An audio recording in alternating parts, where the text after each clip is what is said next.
Well, hello, good people. Today we are looking about compound circuits. This is part 2. Last time when we talked compound circuits, we did 2 practice problems and we kind of learned the basic skills for how to find the equivalent resistance, how to add stuff together when you have series stuff going on and parallel stuff going on. Well, today we're going to do a practice problem from page 663 of your textbook. I have gone ahead and drawn that circuit here, and I labeled each of my resistances on my paper as R1, R2, R3, R4, R5. These are arbitrary labelings.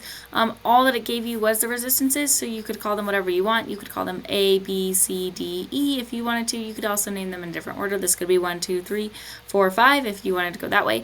But this is just kind of how I've numbered mine. Please do draw a picture of this compound circuit in your notes, label delta V naught, and label I naught the direction that the current is going around the circuit.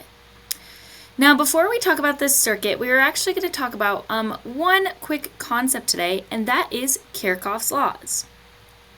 Kirchhoff's laws, you're going to find, are things that you have already been using to solve circuits. So let's go ahead and take a look here. Okay, here are Kirchhoff's laws. Kirchhoff has 2 laws that he talks about when it comes to solving circuits. The first one is the loop rule, which basically amounts to conservation of energy, and the second one is the junction rule, which basically amounts to conservation of charge. Let's talk about each one. Kirchhoff's loop rule says that if you go around in a loop around a circuit, then the total sum of the potential drops around the loop has to equal 0. In other words, the sum of the voltage gains and the voltage losses total has to equal 0. This looks to you something like, let's do this. Okay, actually, let's just start here. If you were to go on a run, and you were to go on a run, starting at your house, and you ran out away from your house, and then you ran up a hill, and then you ran down a hill, and then you turn around and you went back, no matter which way you get back, if you're starting back at your house, you have to start and end at the same elevation. So the sum of your uphills has to equal the sum of your downhills. This is the same thing with circuits. If we like to think about potential in terms of elevation, in terms of like how much potential energy something would have if it were there, if you go around a loop and you start and end at the same place, like you start and end here, then no matter which way you go to get from here back to here, your total change in elevation has to be 0, which means if you have a bunch of uphills, those have to be counteracted by a bunch of downhills. Here's how this looks. When I jump across a battery like this, I'm jumping from a low potential place to a high potential place. So when I go over the battery, I gain potential.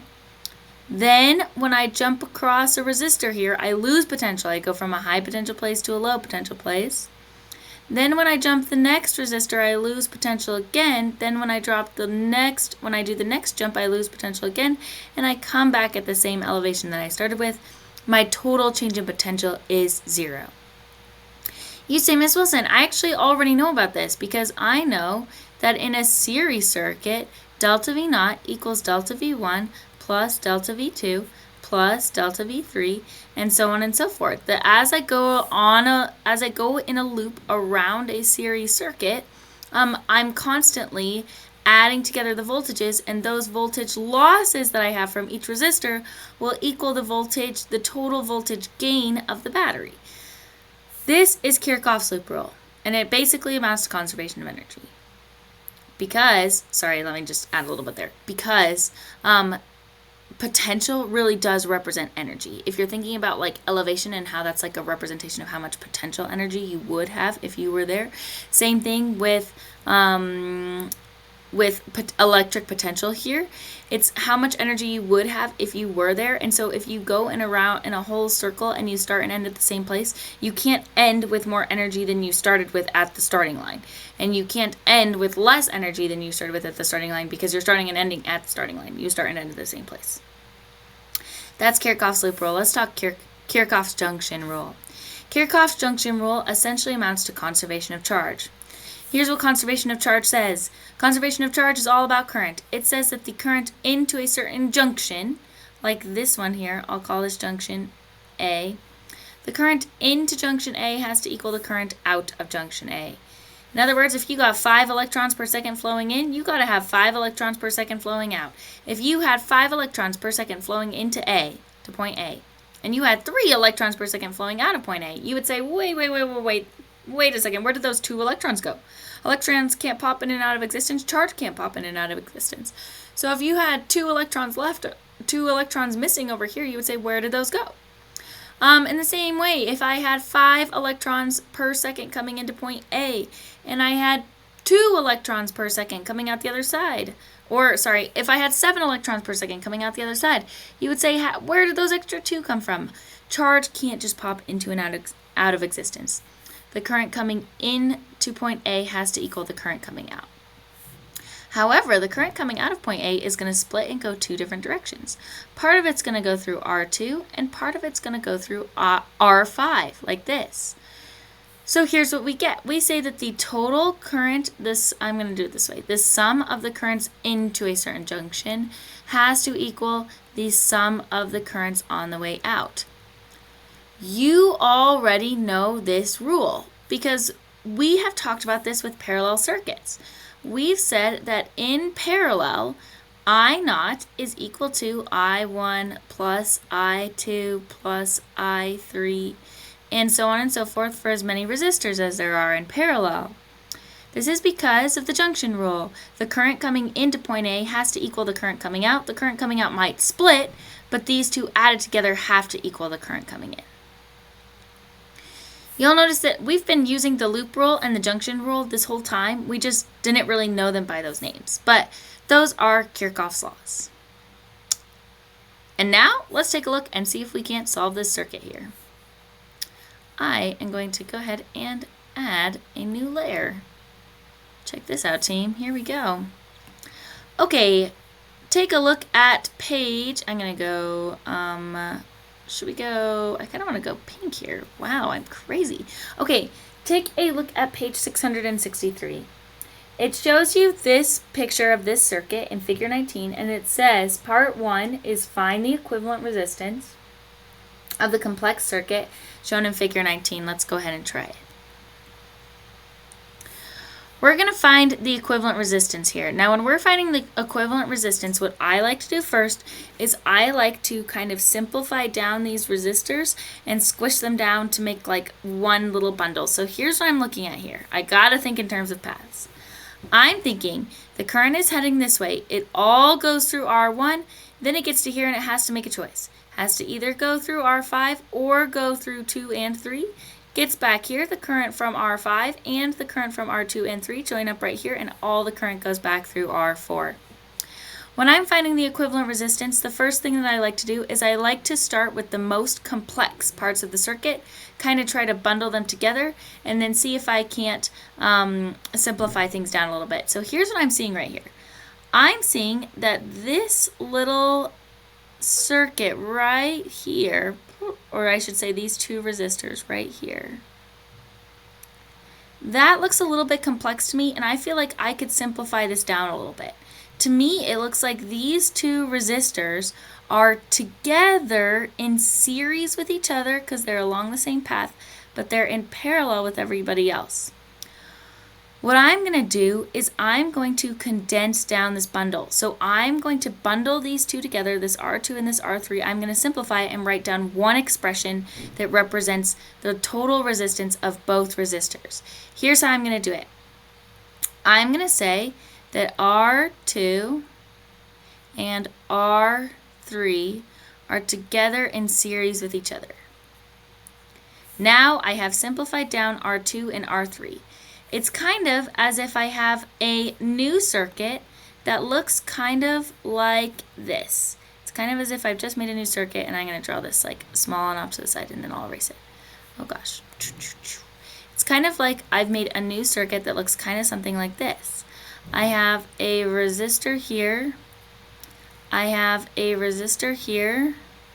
I have a resistor here. And then I have, whoops, sorry, pretend that connects. And then I have this little bundle here that I simplified that now I'm going to treat it all kind of as one resistor that has a resistance that's equal to R2 and R3. Everybody see how I did that here? Hopefully this is making sense. I simplified, I combined these two to kind of treat them as one resistor that has a total resistance that's equal to this thing. Now when I'm looking at my new circuit here, I say, okay, I'm going to combine together the next two things. And to me, looking at the next two things, it looks to me like we have this little piece here, which seems to be in parallel with this whole thing right here. So here's what I'm going to do is I'm going to make a statement. I'm going to say, okay, this piece right here seems to be in parallel with my R5 here. These two seem to be in parallel with each other. And now this is going to be a new little bundle that I'm going to combine together. When I look at my circuit now I see that it looks like I have this battery. It's connected to a resistor here. Then we got another resistor on the bottom, and that is all connected to one little bundle here, and the bundle is what I have right here. It's this whole situation. Now when I look at this resistor that's left, this resistor that's left, and this bundle that's left, I say it looks like R1, the bundle, and R4 are all in series with each other. So I'm going to finish out this statement saying that this resistor right here is in series with this resistor right here, is in series with this resistor right here. So I'm going to say that this whole thing is in series with R1, which is in series with R4. And that will give me a final statement. I'm going to erase where it says question number 1 here. That will give me a final statement for my equivalent resistance that looks something like this. Wait, sorry. Bye. That looks something like this. I'm going to go capital here. My equivalent resistance is this little series bundle together with this little parallel bundle, and all of that is in series with R1 and R4. That's kind of the process that I go through. That is the most challenging part of really this whole problem, is setting up to find the equivalent resistance. Once you set up to find the equivalent resistance, once you can figure out what's in series with what and what's in parallel with what, a lot of it then after that is just using delta V equals I times R over and over and over again to find what you're looking for and using your series and parallel rules, but that is certainly the most difficult part. Let's go ahead and turn this into math now. To turn it into math, R2 and R3 are in series with each other, so I write R2 plus R3. I always like to start on the inside of the parentheses first, or like the deepest inside of the parentheses I start turning into math, and then I kind of expand outward from there. I see that R2 and R3 are in parallel with R5, so I do those to the minus 1 plus R5 to the minus 1, and then that whole thing to the minus 1, because in order to be in parallel, we got to flip the whole thing upside down in order to find RP. That whole thing, that whole little parallel bundle right here, is then in series with R1 and in series with R4 like this. And now we're good to start plugging in numbers. Let's get it. So we got R2. R2 is equal to 5.0 ohms. R3 is equal to, whoa, what am I doing? Is equal to 5.0 ohms. All that to the minus 1. R5 is equal to 5.0 ohms. That whole little thing to the minus 1. All of that to the minus 1. Plus R1 is equal to 5.0 ohms. And R4 is equal to 1.5 ohms. It's our one little exception here. Everything else is 5.0 ohms. Okay, now when we combine this thing here, we're going to get 5 plus 5. That's 10, I'm thinking. And then 1 over that is 1 over 10.0 ohms. Plus 1 over 5.0 ohms, all of that to the minus 1, plus 6.5 ohms out here. What I get here when I combine these is I get 3/10. If I can add fractions right, I do believe that's true. So that's so I get 3/10 in here, 3 over 10.0 ohms, all to the minus 1, plus 6.5 ohms. We can flip this upside down. Oh no, and we're gonna have to move this thing. Some of you are like, I just typed this into my calculator like 5 years ago and I'm already done. Okay, well that's super awesome for you. We're still chugging along here. Okay, so we got 10.0 ohms over 3, because the little -1 here just means flip that upside down, plus 6.5 ohms. And at this point, I'd probably be like, well, maybe I should get my calculator out, and I'd end up with 9.83 ohms for my final answer. Not too bad. Really, we should probably only have one sig fig here, and we should probably just call it 9.8. Let's see what we can do about that issue. 9.8 ohms. And there you go. Okay, that was part 1. Part 1 was finding the equivalent resistance. Let's look at part 2. Part 2 asks, what is the current in the 1.5 ohm resistor in the complex circuit shown in figure 19? Let's go ahead and try it. I gotta move this thing out of the way. Excuse me. Thank you very much. Okay, here's what I'm gonna do. We're just gonna get rid of all of this and make a new layer. Yes. Okay, here we go. What is the current through? Oh, I did want to keep here on my page though. I did want to keep this statement. Then my equivalent resistance here is equal to 9.83 ohms. I'm going to keep one extra decimal place here so that if I plug in this number, I can plug it in unrounded. Okay, now it's asking for the current through R4 right here, the 1.5 ohm resistor. Here's what I'm thinking. I'm thinking the current's going to go through R1. It's going to get to this junction point. It's going to split. Part of it's going to go through R2 and R3. Part of it's going to go through R5. The part that goes through R5 and the part that goes through 2 and 3 is going to meet up together again. Here we got our little junction rule. The current coming in is going to add up together to equal the current that goes out, like here. And then all of the current is going to flow through R4.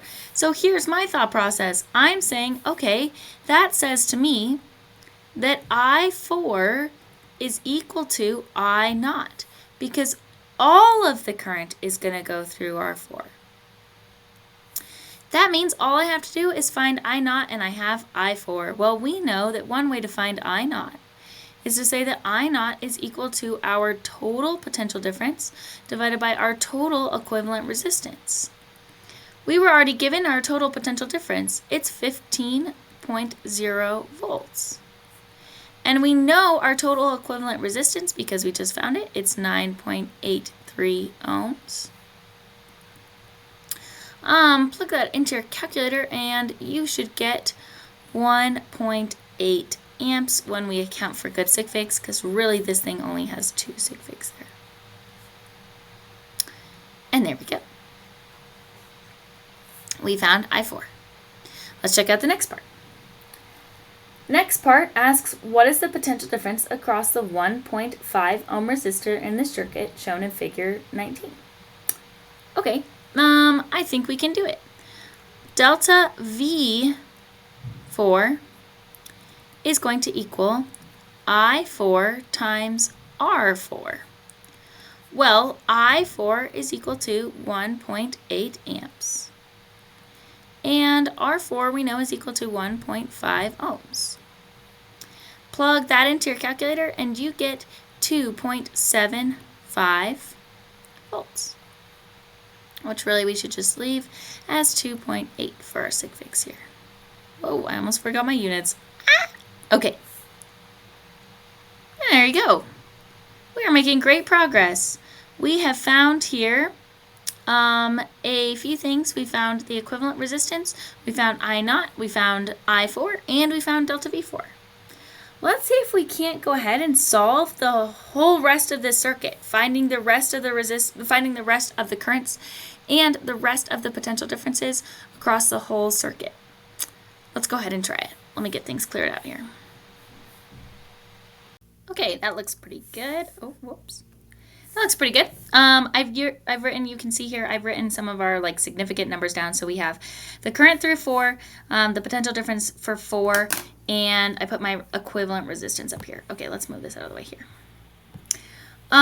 Wait, just kidding. I want it down here. Let's go ahead and solve the rest of the circuit.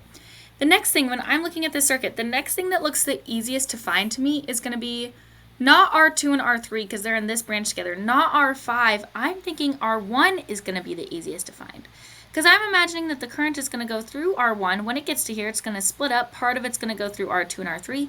Part of it's going to go through R5. So I'm thinking that R1 is going to be the next easiest one to find since all of the current is going to go through R1. So here's what I'm going to do here is I'm going to find I1. And I'm going to say, well, I1 is going to equal I0 because all of the current is going to flow through R1. So that gives me, well, I already know what I0 is. Oh no, I forgot to write it. Ah! Okay, one second. Let's write it up here. I'm going to write that I0, and these are my unrounded values here. I0 is going to equal 1.83 amps. Yes? Yes. Okay. So now, also I just found that I made a serious big time mistake here. I wrote this wrong. This should be 18 volts. Isn't that what it says in your textbook here? My math is right. Like these numbers look right, but that should be 18 volts. Okay. Anyway, wow, so sorry for that confusion. Moving right along. I say that all the current is going to flow through this first resistor. So that means that the total current flowing through that first resistor is going to be 1.8 amps when I have good sig figs there. Then I can find delta V1, and delta V1 is going to equal I1 times R1. Well, I already know I1 is 1.83 amps. I already know that R1 is equal to 5.0 ohms. Multiply those together, and I get, once again, less. Sorry, different number. We get a bigger voltage here. It's going to be 9.15. Double check it in your calculator. 9.15 volts here. Okay, now I've gone ahead and solved this resistor, so I'm going to go ahead and add that onto my diagram here. I'll write down the things that I know. Let me scroll. Here we go. For resistor number 1 up here, I know that I1, and I write these things down because they're going to become important later, equals 1.8 amps. And I know that delta V1 is going to equal, with good sig figs, 9.2 volts. Okay, not too bad. We've got 2 resistors solved up and ready to go. When I'm looking at this thing, I say the next easiest thing to solve for, I already found R1, or all the information for R1. I already found all the information for R4. The next simplest thing to me looks like R5. Because it's in its own little path. See, we'll go through R1, then through R5, then through R4, and all the way back to the battery. If I were to try R2 or R3, well, those are in series with each other. It's a little bit more of a complicated situation there. Oh, look, a bell. Okay, let's go ahead and try R5 here. To try R5, I'm going to go ahead and use Kirchhoff's loop rule. Wait, let me scroll back up through my layers. Okay, let's try this. Let's try Kirchhoff's loop rule to see if that can't help us find all the information for R5. Here's what I know for Kirchhoff's loop rule. If I go around this thing, then I should start and end at the same potential. So I'm going to go around a loop. Now there are lots of different, there are lots of different loop options here. I could go around, I could jump the battery, then jump R1, then jump R5, then jump R4, or I could do the outside loop. I could jump the battery, jump R1, jump R2, jump R3, jump R4, go back to the same place. But because the one that I care about is R5 here, I'm going to do the inside loop. So here's what I'm going to do. I'm going to start with Kirchhoff's loop rule. I get that I gain potential when I jump from here up over the battery. I just gained potential. When I get to R1 here, I go from a high potential place to a low potential place. I just lost potential. It's like running downhill. I go uphill over the battery. I lose some elevation when I go over R1. Then when I go over R5, I lose a little bit of potential again. Finally, when I go over R4, I lose a little bit of potential again. And that all leads me back to the same place where my potential is 0. Okay, now I know delta V naught. I know delta V1 because I found it. I know delta V4 because I found it. So now I can find delta V5. When I rearrange, I get that delta V5 is equal to delta V naught minus delta V1 minus delta V4. And then I can plug in numbers here. I got 18.0 volts minus delta V1 is, where is my delta V1? 9.2, if you'll remember, that's 9.15 volts. Minus my delta V4, with an unrounded value here, that's actually 2.75 volts, not our 2.8.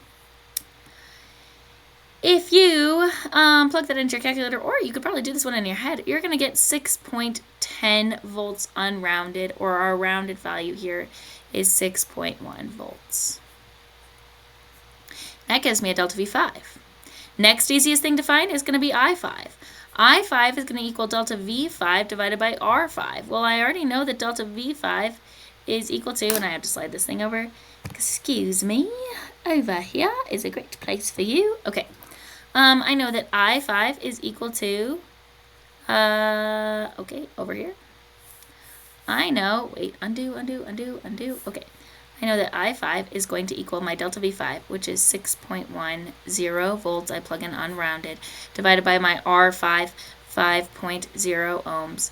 And so my I5 is going to be a little bit more than 1, yeah, about 1.22 amps here.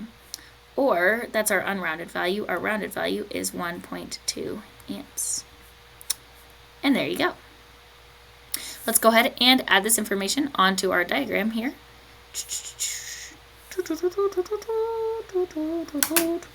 Okay, sorry, I had to move my little picture here. And then I got to move this here. And, oh, no, not that. And here we go. Okay. Okay, so let's go ahead and add it onto my picture.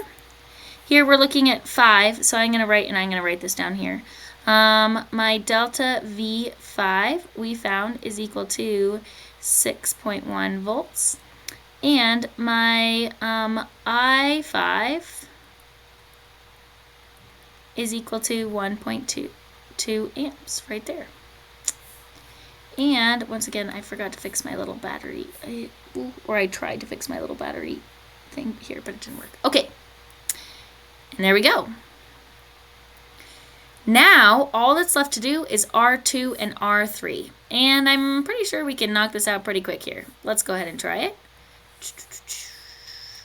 Let's add a new page here. Okay, so now to find R2 and R3, here's what I'm thinking. I have a lot of different options on how to find this thing. Like, truly, sincerely, we got tons of choices. I'll show you 2 different ways to get this work done. One way to get it done is to use Kirchhoff's junction rule. Here's the idea. I'll call this point A here. Here's the idea. I'm going to have a current I naught flowing into point A. That current, when it gets to point A, is going to split. Part of it is going to go down this way and become I5. It's the current that goes through 5. Part of it is going to go this way, and it's going to go through 2 and 3. I'm going to call this I, 2, and 3, like this. Here's what I know from Kirchhoff's junction rule, is that the current that goes in has to equal the sum of the currents that flow out of the junction. So I have I naught coming in, that's going to turn into I5 and into I2 and 3. Notice the same amount of current is going to go through 2 as is going to go through 3 because they are in series with each other. This makes it very easy now to rearrange and solve for I2 and 3. I can say that I2 and 3 is going to equal I naught minus I5. I already know that I naught is equal to, oh gosh, I forgot to write it down again. It got cleared out. Okay. My I naught is equal to, let me see if I can do it based on memory, 1.83 amps. And my I5 is equal to 1.22 amps, as we just found, which means my current through 2 and 3 is equal to 0.61 amps for my answer there. That's one way to find it. One way to find it is using Kirchhoff's junction rule. Here's another way to find the current through 2 and 3.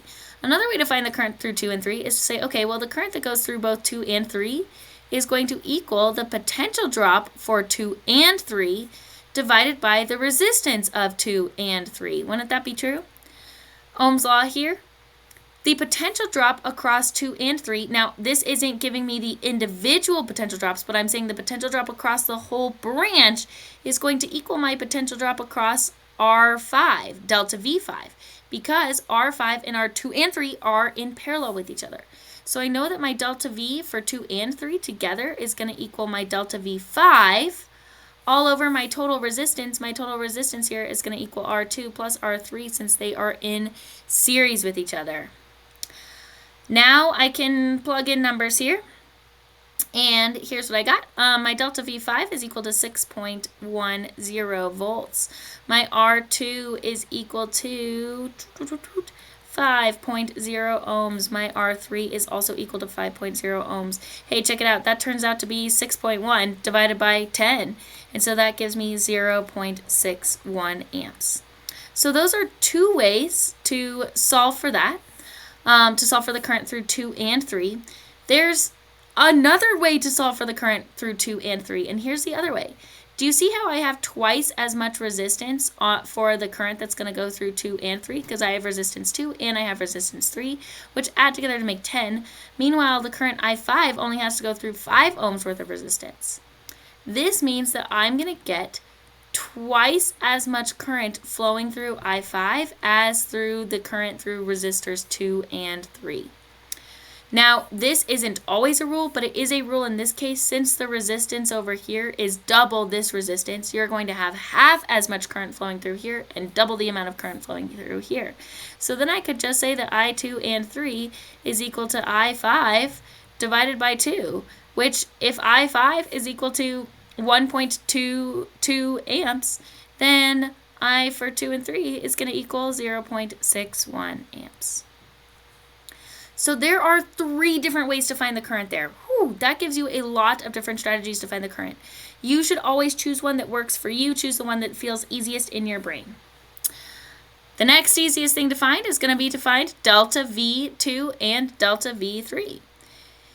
Here's how we're going to do it. First, I'm going to move my little thing over so it is out of the way. Like, not right there. That's an inconvenient place. Okay, right there. Now, I'm going to say that delta V2 is going to equal I2 times R2. Well, I know I2 because I2 and I3 is the same. They are both 0.61 amps. R2 is 5.0 ohms. Plug those into your calculator and you should get 3.05 volts unrounded, which will leave as 3.1 volts rounded. Delta V3 is going to equal I3 times R3. Well, I3 is equal to 0.61 amps. R3 is equal to 5.0 ohms. Wow, these numbers are looking so very familiar. When you plug that into your calculator, once again, you'll get 3.1 volts. Okay, let's add these onto our diagram here. Okay, move this out of the way. You move. Okay, let's add these onto our diagram. Okay, here we go. I'm going to add these on here. I know that I2 is equal to 0.61 amps. And delta V2 is equal to, what did I say here? Oh, 3.1 volts. Really, technically, we should really only have one decimal place here on our current because it's a what am I trying to say? Because we follow addition rules. So really, depending on how you found this, I would probably be just leaving one sig fig here and leaving it as 0.6 amps. But anyway, that's besides the point. Back over here, we say that I3 is equal to 0.61 amps. And delta V3, let's make that smaller. Delta V3 is equal to 3.1 volts. And that, ladies and gentlemen, is a completely solved circuit. We found here the potential difference and the current through each of our little resistors here. If you are asked to solve a circuit, this is what we mean. We mean, can you find the potential difference and the current through each little circuit? And that's the gist there, folks. I hope that makes sense to you. A few things that you should check in with yourself about. First, do you understand Kirchhoff's loop rule? Do you understand Kirchhoff's junction rule? Do you understand how we've already been using those and how you can apply them to actually solve a circuit? Next, how are these going for you? Are you feeling like, yeah, I think I'm getting the hang of these, or I might need more practice? If you need more practice, you're in luck, because your homework problem for tonight is to redo this circuit again. Just try it one more time and see how it goes for you. I would recommend trying these a few times until they really get solidified in your brain. It's just not really one of those things where like you're doing it one time and you say, oh, yeah, I could solve any circuit in the world now. I feel totally set. Each circuit presents a new problem and a new set of keys that you could use to unlock the next part of the problem. So there's a little compound circuit for you, a little bit more practice with compound circuits. I hope that you have a wonderful, wonderful rest of your day, and I'll see you all next time in a somewhat virtual setting or in a real life setting. Bye, good people.